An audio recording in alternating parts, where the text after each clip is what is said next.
tranquilo.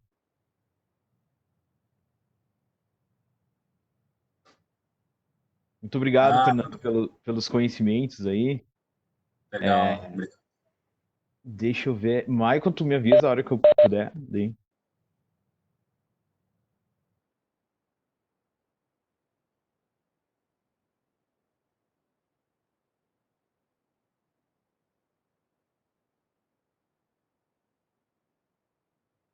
Acho que tá contigo já, Gilmar, já pode compartilhar aí, tá? Tá. Depois o pessoal da Mercado aí acerta com o Fernando aí o tempo que ele consumiu, não, fora a brincadeira. Mas uma coisa, enquanto o Gilmar prepara ali, que eu acho que ficou bem legal, assim, o Fernando, comentário, claro, trouxe uma explanação, né? A gente contou alguns causos aqui, que eu acho que é bom para dar uma descontraída, né? Apesar do horário, mas a gente está todo mundo em casa, então acho que não tem muito estresse. Mas quando tu falou ali do potencial de quantidade de clientes, né? A gente vai olhar, por exemplo, 16, quase 17 mil unidades consumidoras, né? No Mercado Livre, mas o montante de dinheiro é bastante expressivo, né? 60 e poucos bilhões de reais. Então, mostra aí um potencial gigantesco, né? Para várias áreas de atuação, né? Comercialização, automação, gestão de energia, redução, enfim, otimização, tem um espaço enorme, né? E tende a crescer mais, né? Assim, é a política energética dando certo. Segue essa política aí que tá bacana, né? Você tem uma noção? Isso independe de privatização ou não. Não depende de nada disso. Entendeu? Sim, sim. Ainda nessa linha, o Mike falou, só que tem para a galera aí, estudante, ter uma noção do mercado, né? Então, a gente tem 464 mil consumidores industriais cativos. Hoje, a gente tem 16 mil consumidores livres, mas aí contempla não somente consumidores, contempla agentes, etc, etc. Só para ter uma noção do tamanho do mercado, quando a gente falar em abertura de mercado. Então, quantos profissionais esse mercado vai demandar? Com certeza, com certeza. E cada vez mais, né? Se a gente vai pensar em competitividade, cada vez tem que otimizar mais, né? As empresas é um insumo importante, né? Que normalmente, e aí depois acho que ao longo das outras a gente vai poder discutir um pouquinho sobre isso, mas imagino que esse momento agora de recessão, né? Talvez não uma recessão econômica ainda, do ponto de vista formal, técnico, né? De economia, mas uma redução significativa, né?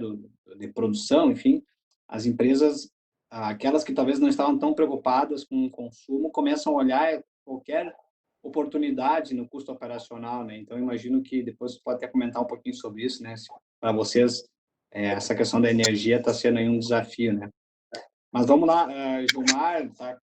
Vamos. Ribeiro, e deixar contigo a palavra aí para seguir a nossa conversa. Só me confirmem, por gentileza, vocês veem a minha tela, estão me ouvindo bem, tá vendo aqui a ferramenta do apontamento aqui do apontador, tá tudo certo, pessoal? Tá ótimo. Tá. Então, boa noite a todos, né? Cumprimento não somente os integrantes da mesa virtual, mas também quem está nos acompanhando, né, pela internet. Eu vou falar sobre as novas regras de contabilização da CCE na formação do preço horário, né? A formação do preço horário, ela é uma modernização do setor elétrico. Então, só para a gente contextualizar aqui o que significa a contabilização, né?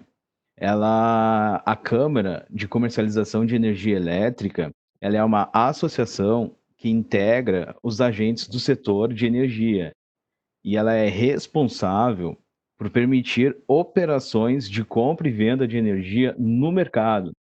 Então, a CCE, ela registra e ela administra contratos firmados entre os agentes de geração, distribuição, comercialização e consumidores, tá, pessoal? Então, a contabilização, ela é uma etapa que ela tem como base as regras de comercialização de energia e ela envolve a diferença mensal entre a energia gerada com a venda, a energia contratada com a compra e a energia consumida com o registro da medição mês, né?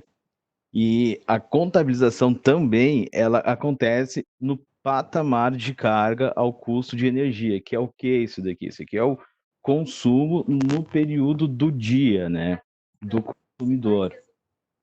Então, após toda essa contabilização que a CCE faz, essa análise, né, com o agente consumidor, é identificado, né, uma diferença que precisa ser liquidada. E essa diferença for positiva, o agente ele vai ter créditos, né? E se for negativa, ele terá débitos. Então, quando identifica a posição do agente, ele é comunicado pela CCE a fazer um aporte de garantia financeira, que é um depósito de forma avulsa, né? Que o consumidor faz diretamente numa instituição financeira, tá? Essa instituição é um banco aprovado pelo Bacen. Então, a liquidação financeira, ela ocorre num ambiente chamado de mercado de curto prazo, onde a CCE recebe os valores devidos num dia e credita esses valores aos credores no outro dia, né? Além, é claro, dos encargos do serviço do sistema e do mecanismo de realocação de energia.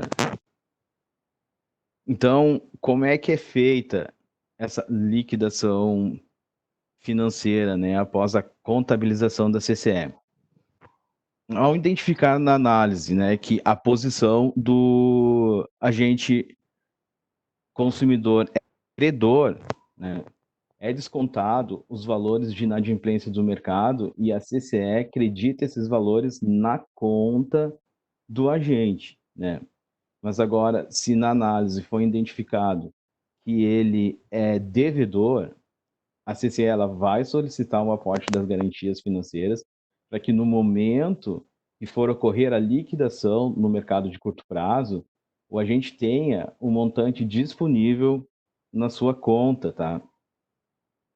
E a CCE, ela também divulga mensalmente um relatório chamado sumário.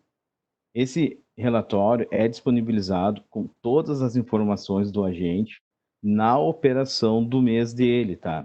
Então, é considerado consumo, é considerado o montante contratado e os demais encargos, né? Falando de encargos, a tributação dessa operação fica a critério de cada União Federativa, né? Então, através da legislação vigente, fica determinado, então, a forma de recolhimento do ICMS sobre a liquidação financeira, né?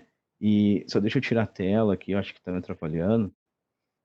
Então, o que o Cefaz do Rio Grande do Sul determinou? Ele estabelece que a transação do recolhimento do ICMS na conta Trianon seja feita sem nota fiscal, justificando, assim, a cobrança do imposto, né? Só deixa eu passar o slide aqui. Então, pessoal, eu tive que fazer uma contextualização para a gente poder entender a formação do preço de energia, né? Porque existem modelos que analisam os custos do setor, né? Que são metodologias e programas computacionais do setor elétrico, tá? E esses programas, eles têm uma finalidade para garantir a coerência e a integração dos sistemas, tá? Para vocês terem uma ideia, esses programas são utilizados pelo Ministério de Minas e Energia, pela empresa de pesquisa em energia, pelo operador nacional do sistema e também pela CCE, né? Então, o New Wave, ele é um programa que determina a política hidrotérmica e ele apresenta um horizonte de 5 anos, descretizados mensalmente, tá? Com os custos futuros na geração. O GVASP, ele faz análise de cenários e vazões afluentes. Já o Decomp, ele apresenta horizontes de 2 meses, descretizados semanalmente, com os recursos primários e das restrições operativas. E agora, então, nós temos a modernização com o DCEM, né? O DCEM, ele apresenta o horizonte de 1 semana, né, descretizando em horas, na captura de informações que são atualizadas com as previsões de geração e carga, tá? Num curtíssimo prazo. Ô, Gilmar, Oi? essa última que tu comentou seria já no intuito de aplicação do PLD horário. Deixa eu Aplicação ver de como é que eu... valores hora a hora. Exatamente. Eu vou explicar melhor o DCEM nos próximos slides ali, mas o DCEM, ele é um programa que ele permite a divulgação do preço hora a hora, né? Então, ele é uma metodologia utilizada na formação do preço hora a hora, né? Os demais aqui, Michael, New Wave, o GVASP e o Decomp, eles fazem parte da metodologia para a divulgação do preço semanal, tá? Tá? E Agora, aproveitando a deixa aí, né? Vocês têm algum, talvez tu vá comentar ali algum cenário já, o quanto isso impacta para algum caso específico de algum cliente, isso aumenta essa relação do preço horário, pode trazer alguma variação no custo ali para o cliente final, ou um ganho, depende do processo produtivo, ou algum cliente que já tenha comentado alguma coisa que, enfim, que possa vir a se adaptar em função dessa variação, ou isso ainda não estamos ainda com esse tipo de problema, ou isso nem é um problema? Então, Michael, a maioria da nossa carteira a gente trabalha com ela contratada, tá? Muito pouco o cliente fica sujeito às variações do PLD. Então, a gente está sempre fazendo um ajuste, porque a nossa empresa, o nosso planejamento está em cima de segurança e resultado. A gente opera muito no curto prazo, no mercado spot, e essa segurança ela não se concretiza, né? Então, no Mercado Livre, quando a gente fala em segurança, a gente fala em cliente contratado a médio e longo prazo, sempre fugindo daquela contratação curta de um ano, porque as variáveis desse mercado elas mudam muito rápido. Então, a gente não conduz o cliente para essa linha, né? Porque o que traz para o cliente vantagem no Mercado Livre é a previsibilidade do custo de energia. E quando a gente joga para o mercado do curto prazo, essa previsibilidade não existe. O preço, assim como está no piso, ele vai para o teto muito rapidamente. O impacto disso pode ser devastador para um grande consumidor. Se consegui te responder. Só para mim, o pessoal entender, né? Porque essa questão do PLD também, horário, a gente discute um pouco, mas como vocês vivenciam, né? Posso ajudar a esclarecer mais. Se eu entendi, esse impacto do PLD horário, ele vai se dar mais para aquele cliente que precisar de energia no curto prazo. Aquele cliente Exatamente, que, para vamos dizer, está resguardado.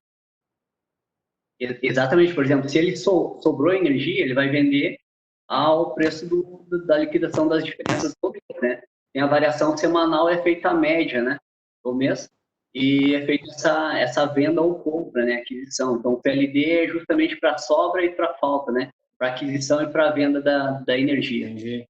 Poderia associar aí com o mercado de ações, para quem desenvolve, com um day trade da vida, vamos dizer assim. É muito similar, tá? O mercado de energia ele é muito similar ao mercado de ações.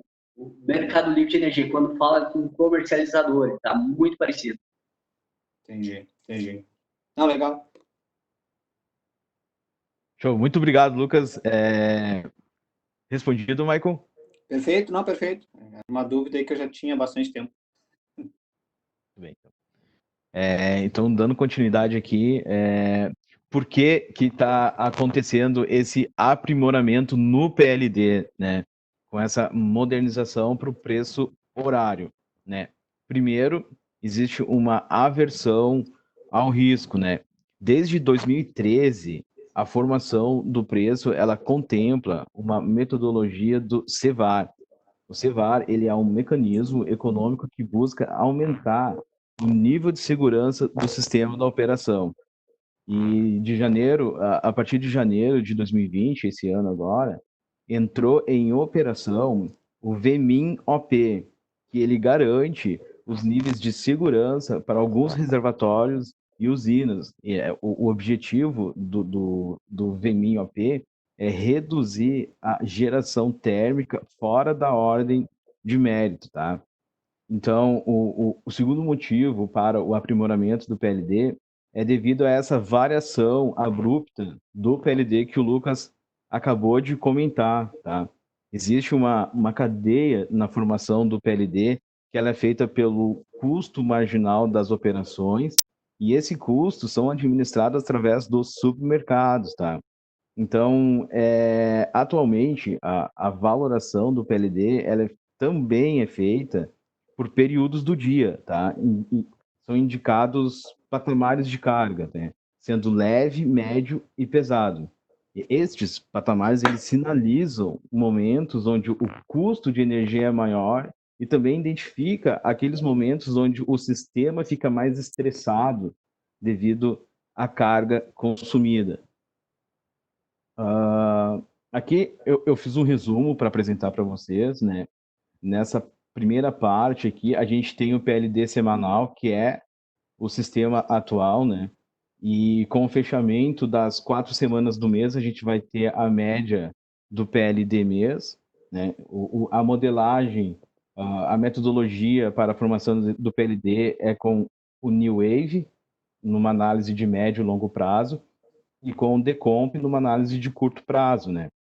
Então, o patamar leve, ele tem ele é leve devido ao período do dia, né? Às 0 hora às 6 horas, o valor do PLD é determinado por patamar leve. Das 6 horas às 18 horas e das 21 à meia-noite, o valor do PLD é determinado por um patamar médio. E das 18 às 21, conhecido como horário de ponta, o valor do PLD ele é determinado também é determinado, né, pelo patamar pesado. Então, a partir de janeiro de 2021, né, vai entrar no setor elétrico o PLD horário, né? Então, qual que é o impacto, né, Michael, que você comentou ali, o impacto para o consumidor livre, mas também vai ter um impacto para a matriz, né? Porque vai ter uma isonomia de dados, né? Com as usinas, com os reservatórios, né? Para o consumidor de energias renováveis. Então, vai ter uma maior transparência para os geradores, para os transmissores, para os distribuidores e comercializadores de energia. Vai permitir também uma melhor gestão de risco na demanda, porque o consumidor ele vai conseguir flexibilizar melhor por períodos. Aquele período do dia onde o PLD horário ele fica mais atraente para ele. Então, vai trazer mais uma realidade na geração e no consumo de energia, tá? Então, o transformar o PLD semanal em PLD horário é uma modernização com a granulação, né? E também vai permitir novos negócios com usinas reversíveis, né? Conjunto de baterias, com serviços de gestão, seja aos reservatórios. Então, é um desafio tecnológico, né? A modelagem de preço horário através do DCEM, que ele vai te entregar dados para as próximas 24 horas seguintes, tá? Então, finalizando a minha apresentação, é importante que todos tenham conhecimento que o PLD horário ele já é uma realidade, tá?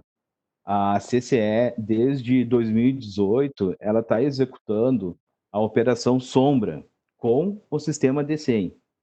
E eles já divulgaram, inclusive, que até o momento já foram mais de 70 versões atualizadas do DCEM. E que o PLD horário ele está tendo um comportamento adequado em relação ao PLD semanal, tá? Então, eles conseguem acompanhar de uma forma mais dinâmica as variações da carga e das alterações entre os geradores de energia, considerando, claro, as restrições operativas, né? E também uma outra informação interessante é que em janeiro de 2020, a ONS ela adotou na sua programação diária o sistema DCEM, né? Onde a saída dos dados é feita em cima do modelo horário, né?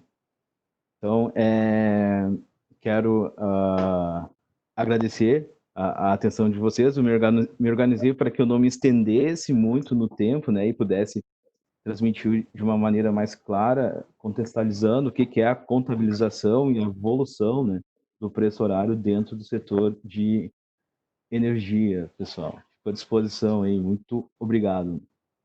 Obrigado, Gilmar. Bom, só fazendo um adendo aí para ti, tá? Então, na Mercato a gente usa essa estratégia, desde contatado, etc, né? Mas tem muitos clientes no Mercado Livre que estão geridos por algumas empresas do Mercado Livre e acabam apostando essa diferença no PLD ou por uma questão estratégica. Isso vai sofrer um impacto direto para esses clientes. Sim, Tá? entendi. São estratégias de negócio, né? Estratégias de negócio, exatamente isso. E esses aí vão ser direto.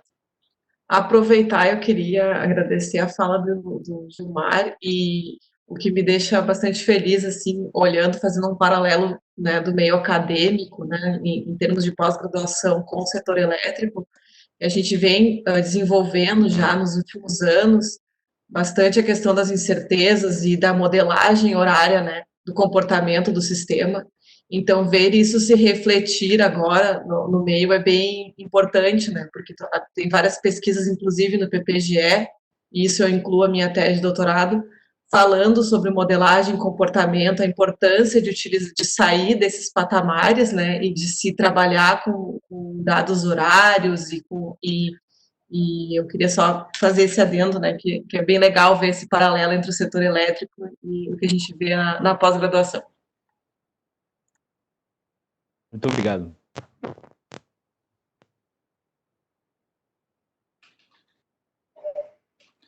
Bom, então, dando seguimento, né? Enfim, a gente vai também seguir fazendo comentários, né? Trazendo um pouco dos dois lados, um pouco da dinâmica.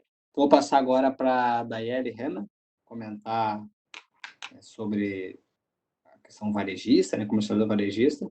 Então, está contigo a palavra, Daiele.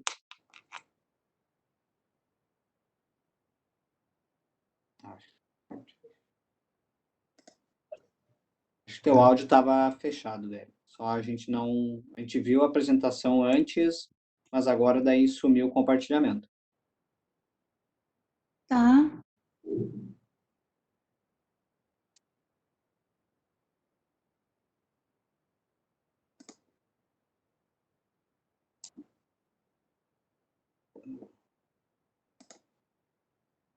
Teu áudio está aberto de novo, estava fechado. A gente só não está conseguindo visualizar a tua apresentação. Sem querer fechando.